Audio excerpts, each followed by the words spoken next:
예레미야 28장 1절에서 17절입니다. 한 절씩 교독하겠습니다. 그해 곧 유다 왕 시드기야가 다스리기 시작한 지 4년 다섯째 달 기브온 아수리 아들 선지자 하나냐가 여호와의 성전에서 제사장들과 모든 백성이 보는 앞에서 내게 말하여 이르되 만군의 여호와 이스라엘의 하나님이 이같일러 말씀하시기를 내가 바벨론의 왕의 멍에를 꺾었느니라. 내가 바벨론의 왕 느부갓네살이 이곳에서 빼앗아 바벨론으로 옮겨간 여호와의 성전 모든 기구를 2년 안에 다시 이곳으로 되돌려 오리라. 내가 또 유다의 왕 여호야김의 아들 여고니야와 바벨론으로 간 유다 모든 포로를 다시 이곳으로 돌아오게 하리니 이는 내가 바벨론의 왕의 멍에를 꺾을 것임이라. 여호와의 말씀이니라 하시니라. 선지자 예레미야가 여호와의 성전에 서 있는 제사장들과 모든 백성들이 보는 앞에서 선지자 하나냐에게 말하니라. 선지자 예레미야가 말하니라. 아멘. 여호와는 이같이 하옵소서. 여호와께서 내가 예언한 말대로 이루사 여호와의 성전 기구와 모든 포로를 바벨론에서 이곳으로 되돌려 오시기를 원하노라. 그러나 너는 내가 내 귀와 모든 백성의 귀에 이르는 이 말을 잘 들으라. 나와 너 이전의 선지자들이 예로부터 많은 땅들과 큰 나라들에 대하여 전쟁과 재앙과 전염병을 예언하였느니라. 평화를 예언하는 선지자는 그 예언자의 말이 응한 후에야 그가 진실로 여호와께서 보내신 선지자로 인정받게 되리라. 선지자 하나냐가 선지자 예레미야의 목에서 멍에를 빼앗아 꺾고 모든 백성 앞에서 하나냐가 말하여 이르되 여호와께서 이와 같이 말씀하시니라. 내가 2년 안에 모든 민족의 목에서 바벨론 왕 느부갓네살의 멍에를 이와 같이 꺾어 버리리라 하셨느니라 하며 선지자 예레미야가 자기의 길을 가니라.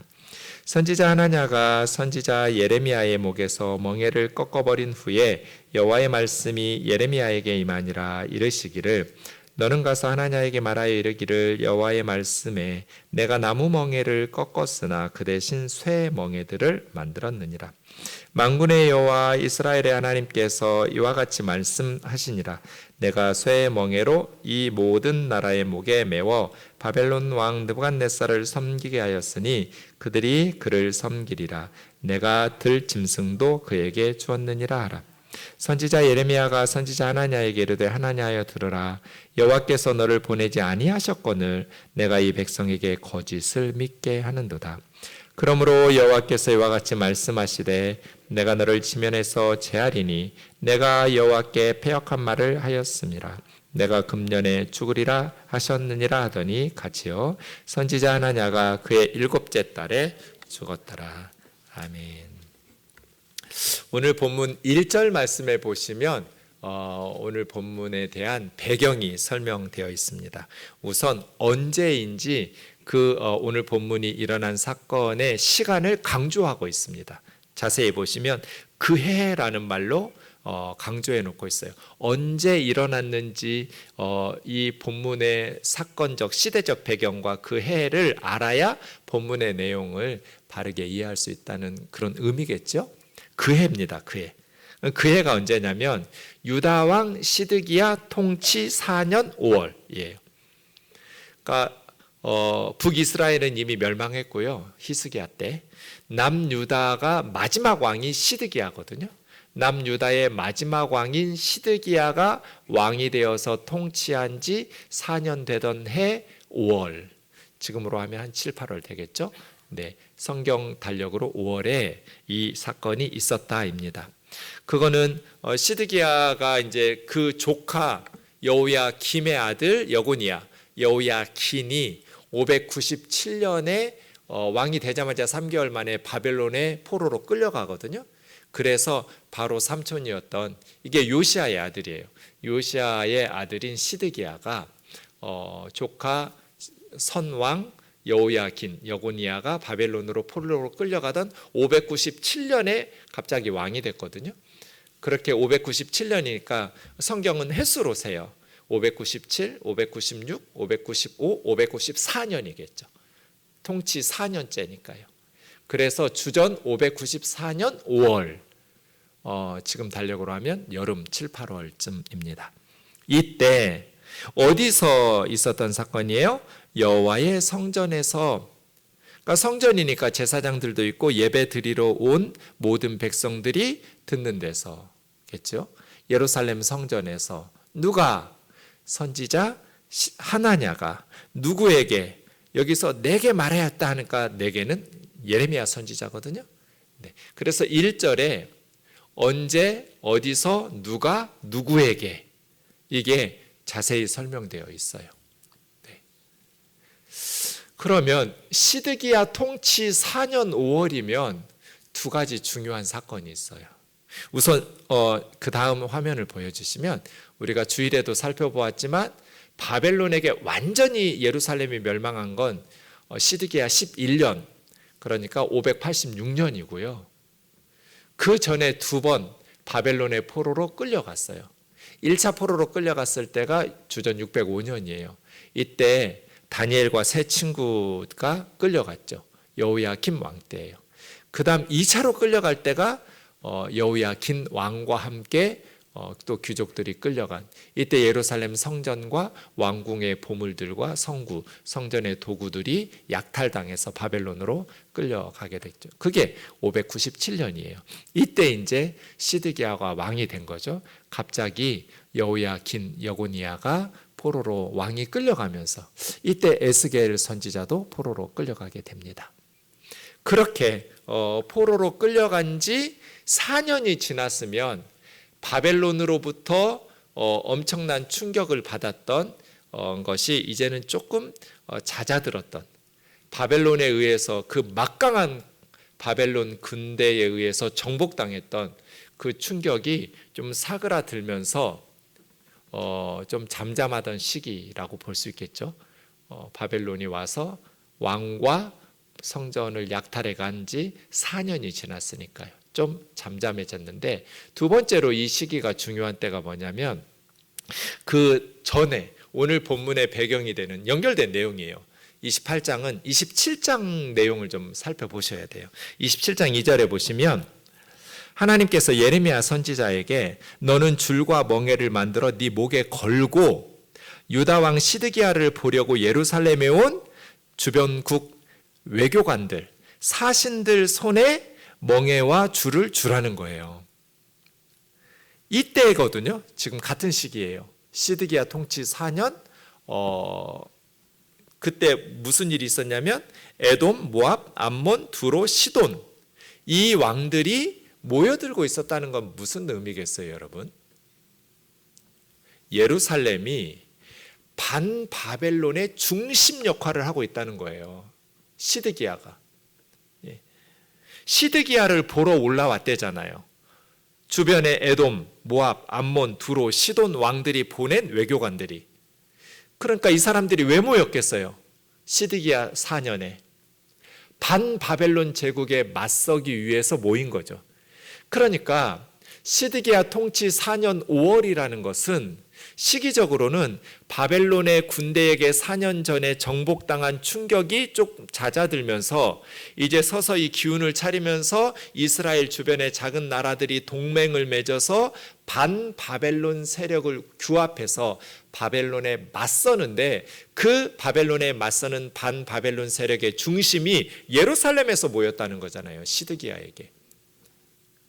이런 때 예레미야 선지자가 하나님의 말씀을 어떤 메시지를 전하냐면, 지금 으쌰으쌰 해가지고 우리가 바벨론의 압제에서 벗어나자 이러고 있는 상황이잖아요. 지금 예루살렘과 주변 나라들이 지금 바벨론에 빼앗겼던 성전의 보물들, 예루살렘만 약탈당한 거 아니거든요. 주변 나라들 다 똑같아요. 바벨론에 의해서 약탈당하고 귀족들, 왕족들 포로로 빼앗아가고, 이런 상황이 한 4년 정도 지난 후에 그들이 동맹을 맺으면서 반바벨론 세력을 구축해서 바벨론의 압제로부터, 바벨론의 손아귀로부터 벗어나자, 이런 시점이에요. 지금 상황이.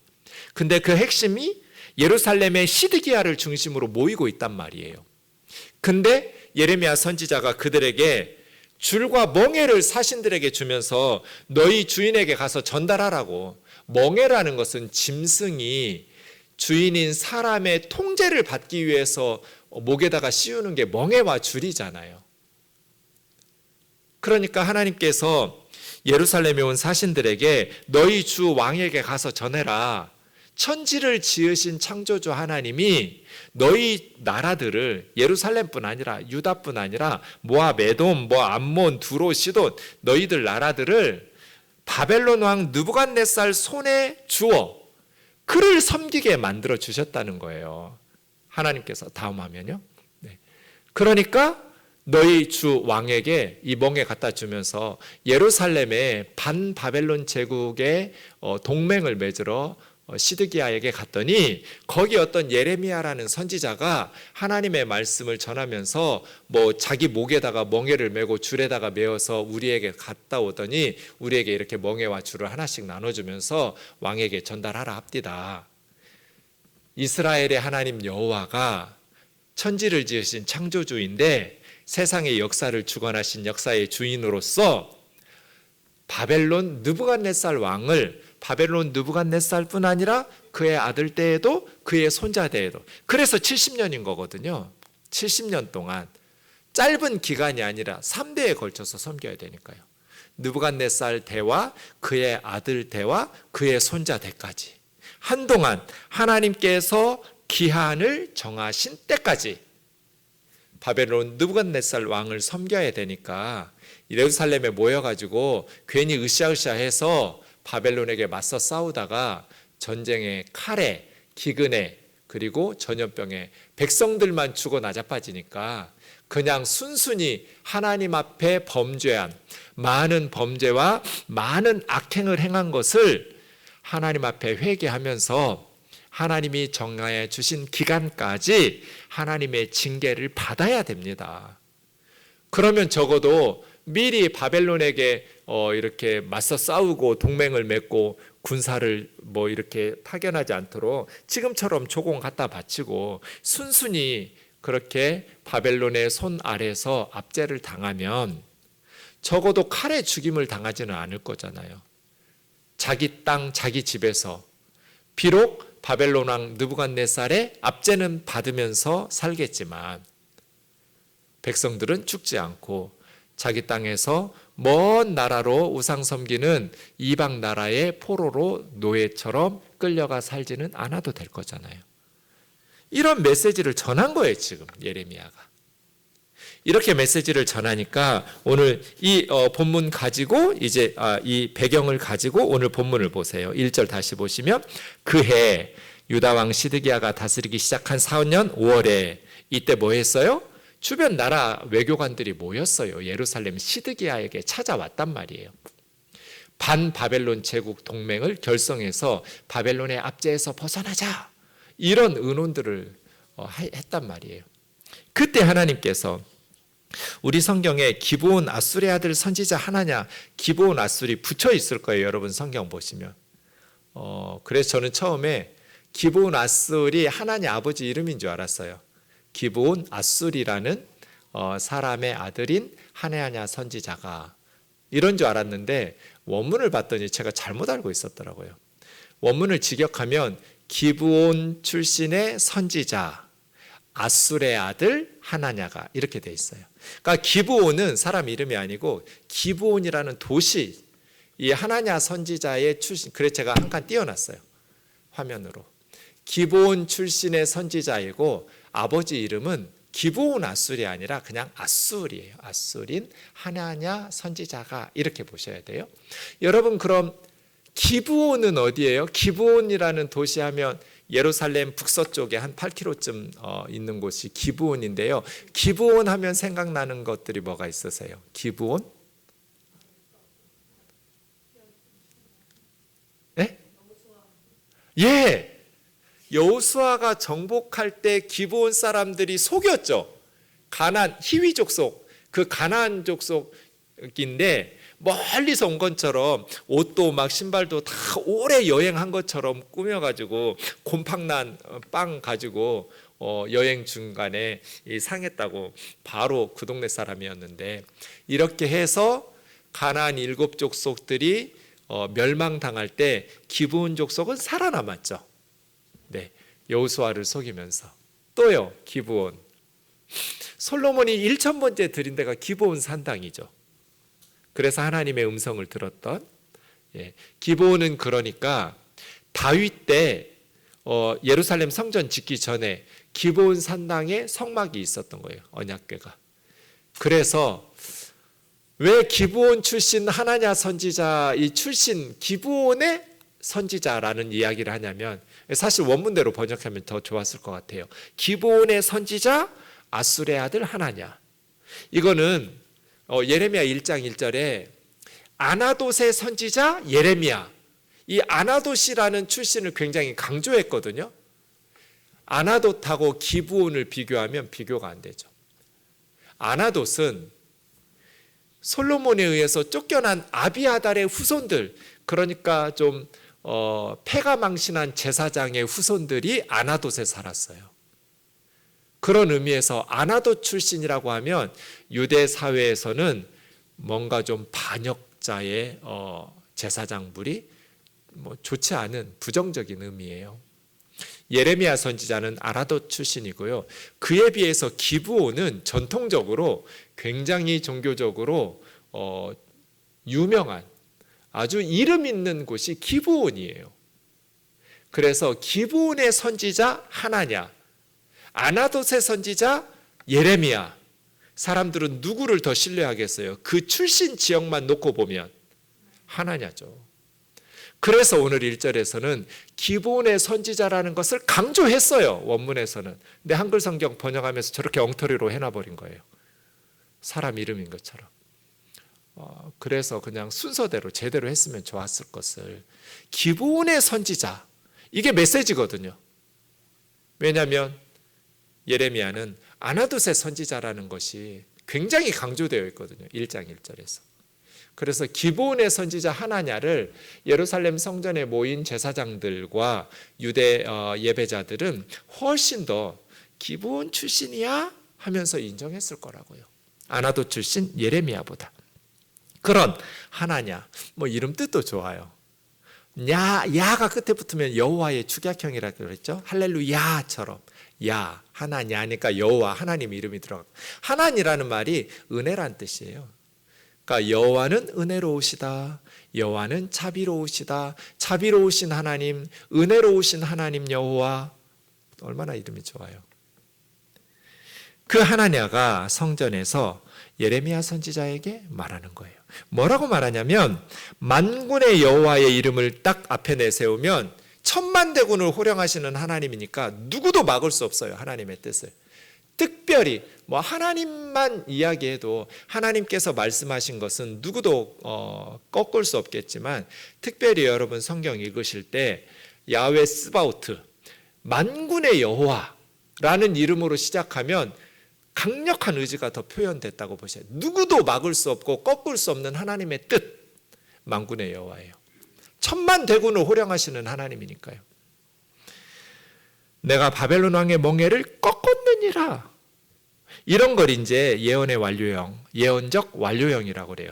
이미 꺾어버린 것처럼. 근데 아직 꺾이지 않았잖아요. 바벨론. 그러니까 예루살렘에 모였겠죠. 바벨론 왕의 멍에가 꺾었으면 벌써 해방됐겠죠. 근데 미래에 이제 나중에 뒤에 보면 꺾을 것이라고 그래요. 멍에를 꺾으리라. 미래형으로 말해서 이 시점에서는 아직 바벨론 느부갓네살 왕의 멍에는 꺾여지지 않았어요. 그러니까 지금 포로로 끌려가 있어요. 아직도 바벨론에. 근데 미래의 사건이 너무나 분명하면 과거형으로 이렇게 완료형으로 표현을 해요. 미래에 일어날 일을 미래형으로 미완료형으로 쓰지 않고 이미 일어난 사건인 것처럼 완료형으로. 이것을 예언의 완료형이라고 해요. 이미 하나님께서 바벨론 느부갓네살 왕의 멍에를 꺾었다. 이런 거죠. 나 내일 점심에 메밀국수 먹었어. 이 말이 안 되죠. 나 내일 점심에 메밀국수 먹을 거야. 이렇게 말해야 하잖아요. 미완료형으로 말해야 되는 거거든요. 미래니까 아직 안 먹었으니까. 근데 나 내일 점심에는 메밀국수 먹었어. 이건 무슨 뜻이에요? 반드시 먹겠다는 뜻이거든요. 내일 점심에는 반드시 그냥 이미 먹은 것처럼, 내일 점심 저 메밀국수 안 먹을 거예요? 뭐 이런 식으로 표현이 그렇다는 거예요. 바벨론 왕의 멍에를 꺾었느니라. 그러니까 하나냐가 이중으로 지금 강조하고 있는 거죠. 만군의 여호와의 이름을 걸었어요. 그죠? 만군의 여호와의 이름을 걸어놓고 이미 완료형으로 바벨론 왕의 멍에를 하나님은 꺾었다. 그러니까 아주 확실하게, 확신 있게 하나님의 뜻을 전달한 거예요. 그러면서 내가 바벨론 왕 느부갓네살이 이곳에서 빼앗아간 바벨론으로 옮겨간 여호와의 성전의 모든 기구를 2년 안에 다시 예루살렘으로 되돌려 오리라. 바벨론 느부갓네살 왕의 멍에가 꺾이니까 이제 약탈당했던 성전의 기구들을 다시 예루살렘으로 돌아오게 할 거다. 성전의 기구들만 돌아오는 게 아니라 4절에 보시면 여호야김의 아들 여고니야, 그러니까 여고니야가 여호야김이에요. 여호야김의 아들. 3개월 만에 바벨론의 포로로 끌려갔다고 그랬죠. 597년에.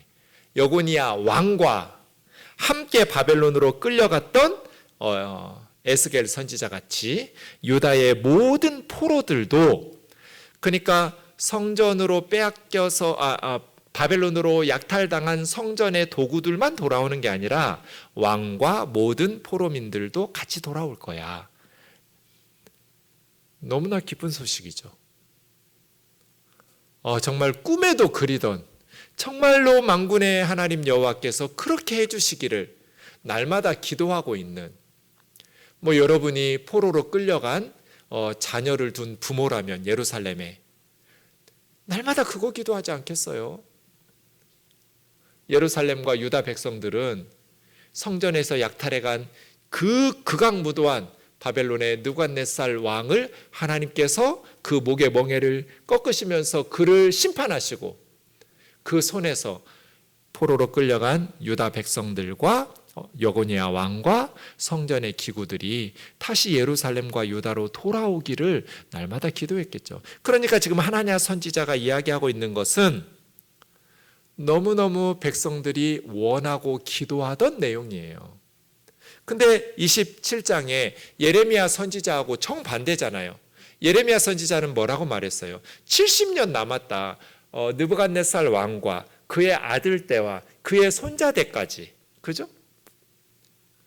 그러니까 예레미야 선지자는 오히려 예루살렘에 찾아온 주변국의 외교관들에게 멍에와 줄들을 선물로 주면서 너희 주인 왕에게 전달하라고, 하나님께서 심판하여 멍에와 줄을 매면서 느부갓네살을 섬겨야겠다고 말씀하시니 가서 순순히 말해라. 그렇지 않고 반바벨론 동맹을 맞서서 결성해서 바벨론과 맞서 싸우면 칼에 죽는다. 백성들이, 너희 자식들이 죽는다. 전쟁터에서 군인들만 죽는 것이 아니라 기근으로 또 전염병으로 나라들이 다 망할 것이다. 근데 하나냐 선지자는 아니다. 여호와께서 이미 느부갓네살의 목의 멍에를 꺾으셨다. 2년 안에 사람들이 돌아온다. 누구 말을 들어야 될까요? 똑같이 하나님의 이름으로 말씀을 선언하는데 두 선지자의 메시지의 내용이 정반대잖아요. 예레미야가 하나냐에게 말합니다. 5절이죠. 예레미야가 성전에 있는 제사장들과 모든 백성 보는 앞에서, 왜 이게 중요하냐면 선지자들의 말에 의해서 제사장들과 백성들이 선택하게 될 거니까요. 하나님의 말씀에 의해서 선택해야 하잖아요. 그러니까 제사장들과 백성들이 듣는 앞에서, 보는 앞에서 하나냐와 예레미야가 메시지를 전했다는 것은 매우 중요한 의미가 있는 거죠. 사적으로 둘이 만나가지고 의논한 것도 아니고 논쟁한 것도 아니란 말이에요. 하나냐에게 선지자 예레미야가 말하기를 아멘, 여호와는 이같이 하옵소서. 예레미야도 정말 하나냐가 예언한 것처럼 하나님께서 하시기를 간절히 원하죠. 예레미야 선지자도 자기 뼈에 썩는 물이 들어오는 것 같다고 그랬는데 너무나 말발굽 소리가 들리는 것 같아가지고 바벨론의 군대가 자기 동족을 치러. 그래서 예레미야가 눈물의 선지자잖아요. 여러분, 근데 하나님께서 예레미야에게 뭐라고 말하는지 아세요? 너 기도하지 마 그러셨어요. 기억하세요? 예레미야야, 유다 구원해달라고 기도하지 마. 왜 하나님께서 예레미야에게 기도하지 말라고 하실까요? 예레미야가 기도하면 하나님이 이스라엘을 심판할 수 없기 때문이에요. 여러분, 기도는 해도 되고 안 해도 되는 게 아니에요. 우리가 기도하면 하나님께서 우리의 기도를 정말 깊이 받아들이시거든요. 가볍게 취급하지 않으세요. 우리가 기도하든지 말든지 하나님 뜻대로 그냥 우리 기도 무시해 가시면서 역사를 다스리고 우리 인생을 이끌어 가시려면 하나님께서 뭐로 그렇게 열심히 기도하라고 강조하시면서 성경에 써놨겠어요. 하나님께서는 하나님의 자녀들이 기도하는 것을 무겁게 받아들이시기 때문에 예레미야한테 살려달라고 기도하지 말라고 명령하시는 거예요. 네가 기도하면 하나님께서 예루살렘을 심판하시려는 하나님의 뜻을 제대로 이룰 수 없기 때문이에요. 그래서 선지자는 하나님의 말씀을 전하는 말씀 사역자일 뿐 아니라 백성들을 위해서 중보하며 기도하는 자예요. 성경에 보면. 그리고 하나님께서는 저와 여러분의 기도, 하나님의 백성들의 기도를 무겁게 받아들이세요. 금대접에 담아서 올라가잖아요. 요한계시록에 보면. 그냥 플라스틱 그릇에 담아가지 않아요. 귀하게 여긴다는 거잖아요. 금대접에 우리 기도의 향이 올라간다는 것은. 하나님은 우리의 기도를 굉장히 중요하게 여기세요. 그래서 기도 함부로 하는 거 아니에요. 신중하게 기도해야 되고, 하나님께서는 예레미야에게 내가 예루살렘과 유다의 죄를 간과할 수 없으니 너 기도하지 말라고 얘기하는 거예요. 뭐 어쨌든 예레미야가 원하는 바죠. 하나냐의 예언은 하나님께서 느부갓네살의 손에 있는 멍에를 꺾으시고 유다 백성 여고니아 왕과 포로로 끌려갔던 우리 동족들과 약탈해 갔던 예루살렘 성전의 도구들을 회복시켜 2년 안에 돌려주시면 너무너무 감사한 일이죠. 예레미야도 원하는 바예요. 아멘. 여호와는 이같이 하옵소서예요. 그러나 선지자는 우리가 원하는 것을 전하는 사람이 아니잖아요. 하나님이 하시려는 것을 전하는 사람이지. 사람들이 원하는 것을 전하는 게 하나님의 종이 아니잖아요. 하나님께서 행하시려는 것을 전해야 백성들이 그 말씀을 듣고 제대로 준비하고 제대로 된 선택을 하면서 인생을 살아갈 거잖아요. 예레미야도 원하는 바예요. 하나님의 메시지는. 아멘이에요. 아멘이에요. 정말 그렇게 되면 얼마나 좋겠어요. 여호와께서 네가 예언한 말대로 이루사 성전 기구와 모든 포로를 바벨론에서 이곳 예루살렘으로 되돌려 오게 하시기를 원하노라. 나도 원해. 그러나 7절이죠. 그러나 너는 내가 네 귀와 모든 백성 귀에 이르는 말을 잘 들어라. 그래서 하나냐만이 아니에요. 백성들도 듣고 있기 때문에 예루살렘 성전에서 중요한 거죠.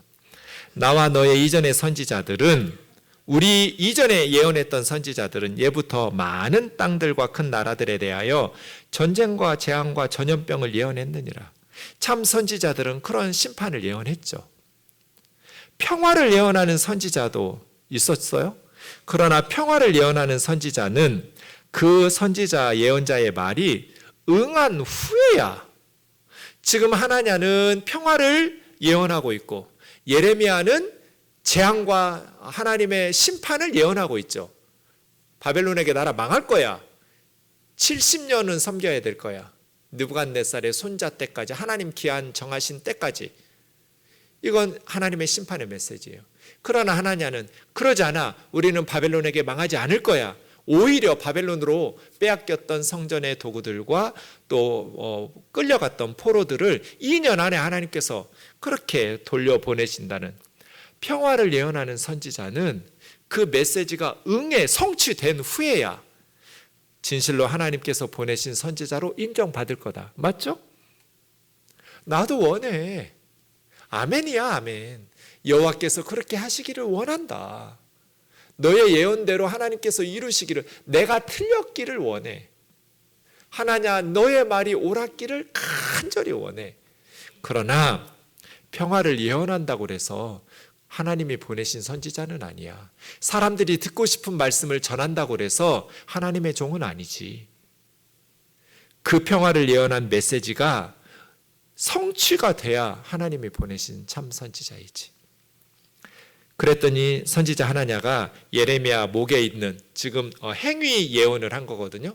상징적인 행위를 하면서 메시지를 전하잖아요. 예레미야는 자기 목에다가 지금 멍에를 메고 와가지고 이상한 선지자가, 그래서 미친 선지자라고 말해요. 예레미야한테.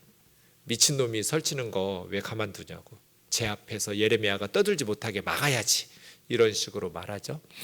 스마야가. 선지자 하나냐가 예레미야 목에 있던 그 목의 멍에를 빼앗아서 꺾었어요. 그리고 모든 백성 앞에서 한 번 더 말해요. 여호와께서 이와 같이 말씀하셨다. 내가 2년 안에 모든 민족 목에서 바벨론 왕 느부갓네살 멍에를 이와 같이 꺾어버리리라 하셨느니라. 여기는 지금 꺾어버리리라 하고 미완료형으로 썼죠. 그러니까 앞으로 미래에 꺾을 거예요. 2절에서 꺾었느니라 완료형으로 쓴 건 예언의 완료형이에요. 앞으로 이렇게 꺾을 거다. 그래서 예레미야는 자기 길을 갔어요. 자, 여러분, 예루살렘 성전에 예배하러 온 성도들이었다면 여러분은 하나냐의 말을 들을 것 같으세요? 예레미야의 말을 들을 것 같으세요? 듣고 싶은 마음이야 다 하나냐죠. 예레미야도 그랬으니까요. 정말 하나님께서 하나냐가 말한 것을 하나님의 말씀으로 주셨으면 좋겠다. 예레미야가 말한 것은 아니었으면 좋겠다. 예레미야의 말씀은 받아들이기가 아프고 힘들잖아요. 참 수용하기가 어려운 말씀이에요.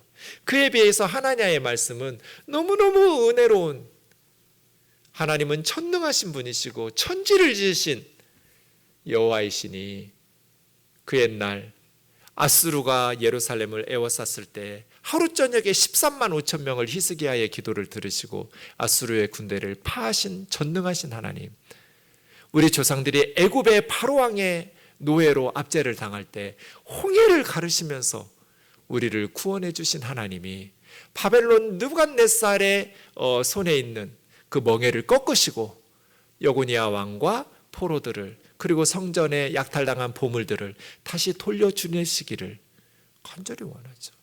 하나냐의 말을 믿고 싶겠죠. 저라도 그랬을 것 같아요. 그런데 중요한 건 평화를 예언하는 예언자의 메시지는 그 말씀이 응한 후에야, 성취된 후에야 하나님께서 그 사람을 보낸 참 선지자라는 걸 우리가 믿을 수 있는 거잖아요. 그러니까 내가 듣고 싶은 말씀이라고 해서 무조건 믿으면 안 되는 거죠. 그 메시지가 성취돼야 자세히 살펴봐야죠. 그 후에 이제 하나님의 말씀이 예레미야에게 임합니다. 예레미야야, 나무 멍에 대신 쇠 멍에를, 이건 무슨 뜻이에요? 하나냐가 나무 멍에니까 꺾을 수 있었죠. 쇠로 만든 멍에는 어떻게 꺾겠어요? 그런데 하나님께서 쇠 멍에들을 만들어서 열방의 백성들에게 느부갓네살을 섬기도록 만들었다는 거잖아요. 절대로 사람이 멍에를 꺾어낼 수 없다. 느부갓네살의 압제에서 사람들의 힘으로는 벗어날 수 없다는 게 쇠멍에잖아요. 이거는 하나님께서 정하신 것이고 하나님께서 열방의 백성들의 많은 죄와 악행에 대해서 하나님께서 느부갓네살을 통해서 심판하시겠다고 결정하셨기 때문에 이건 쇠멍에예요. 사람들이 꺾을 수 없는 거예요. 그리고 하나냐에게 말씀을 주셔서 예레미야가 하나냐에게 메시지를 전합니다. 하나냐야, 들어라. 여호와께서 너를 보내지 아니하셨거늘 네가 이 백성에게 거짓을 믿게 하는도다. 이게 무서운 거죠. 이단의 교주들이 무서운 게 이거잖아요.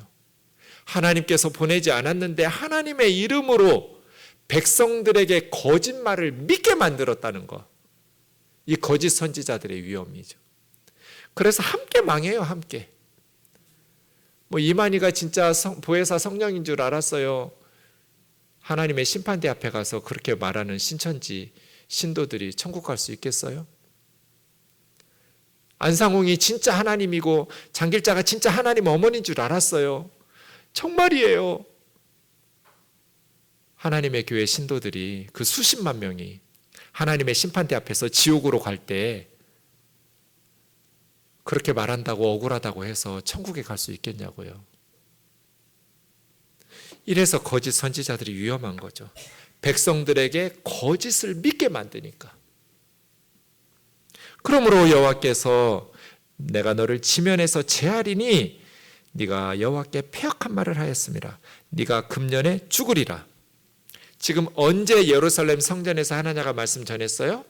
시드기야 4년 5월이었죠. 7, 8월 지금으로 하면 여름이라고 그랬어요. 5월에 이 말씀이 있었는데 예레미야 선지자는 금년 안에 너 죽을 거다. 하나님의 심판을 받아서 했는데 7월에 죽었어요. 그러니까 2달 후에 죽었어요. 이게 하나님 메시지죠. 하나님께서 보여주신 거잖아요. 하나냐가 2년 안에 예루살렘에서 돌아온다 하더니 예레미야는 70년 걸린다 했는데 예레미야가 예언한 것처럼 하나냐가 금년 안에 너 죽는다고 하나님이 보내지도 않았는데 하나님의 이름으로 거짓을 예언해서 백성들을 믿게 해서 백성들이 지금 죽게 만드는 멸망의 길로 네가 끌고 가고 있으니까. 그랬더니 그 하나냐가 2달 후에 죽었어요. 7월에. 그럼 예루살렘 사람들은 아무리 자기가 믿고 싶은 게 하나냐의 메시지라 할지라도 하나냐에게 예레미야가 말한 것처럼 하나냐가 2달 후에 죽는 것을 보았으면 예레미야 말을 믿어야죠. 그래서 선지자는 사람들이 원하는 것이 아니라 하나님께서 행하시려는 것을 예언해야죠. 이건 지금도 마찬가지죠, 여러분. 사람들이 원하는, 제가 그래서 늘 말하잖아요. 저는 여러분이 은혜 받는데 관심이 없다고.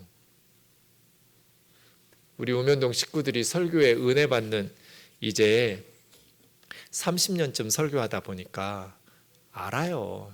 제가 능구렁이가 됐잖아요. 성도들이 무슨 말 하면 좋아하는 줄 모르겠어요. 제가 30년 설교했는데 어떤 메시지 전하면 교우들이 은혜 받는 줄 제가 알아요. 근데 그 말씀 전하면 저는 싹군 목자죠. 말씀 사역자가 아니죠. 여러분 듣고 싶어하는 말씀, 성도들이 은혜 받는 말씀, 언제 주님이 많은 사람이 모이는 길이라고 그랬어요. 좁은 길, 좁은 문이라고 그랬지. 많은 사람이 가지 않는 길이라고 그랬어요. 그게 바른 길이에요. 사람들이 원하는 것을 전하는 것이 아니라 하나님의 말씀인 성경을 바르게 제대로 전해줘야 교우들이 착각하지 않고 성도들이 오해하지 않고 바른 믿음 말씀 안에 바른 신앙생활을 하실 수 있을 거잖아요. 그래서 선지자는 사람들이 듣고 싶어하는 원하는 메시지가 아니라 하나님께서 행하시려는 것을 정확하게 전해야죠. 사람들이 듣기 싫어도 하나님의 말씀에 우리를 뜯어 고쳐서 맞춰야지.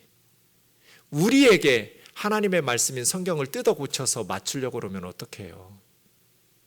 찬양하겠습니다.